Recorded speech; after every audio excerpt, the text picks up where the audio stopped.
Angus is van die begin af ingebring om kruisdeling in Suid-Afrika te doen, om die inheemse rasse in Suid-Afrika bietjie beter te maak. Hoofsaaklik op vleiskwaliteit, is een van min poenskop rasse in Suid-Afrika. Dis klein kalfies, so laag geboortes.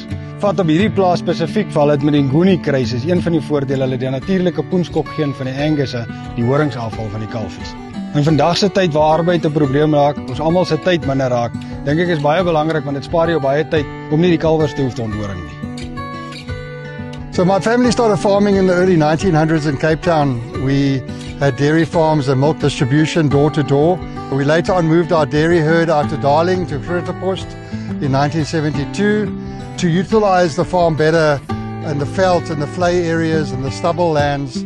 We brought in an Angus stud, so we got a registered black and red Angus herd, and we've later on added also commercial Ngoonies to utilize the farm better in having them on the extensive veld areas.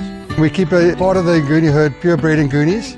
We also use registered Angus bulls on our commercial Ngoonies to bring in hybrid vigor and get slightly bigger calves.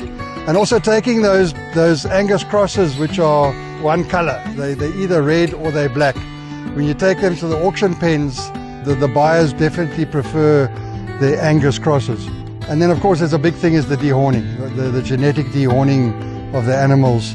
By using the Angus on the Nguni, you take away the horns automatically. So ons kommersiële mark is ons belangrikste mark wanneer dit kom by ons bulverkope. Die ouens gebruik die Angus vir kruisdeling om 'n mark te kry. Swaarder kalwers, een kleur soos ons kan sien. Al hierdie voordele van die Angus skep vir die ou wat kruisdeel met hom 'n mark by die voerkraale in Suid-Afrika, want hulle soek daai speenkalwers.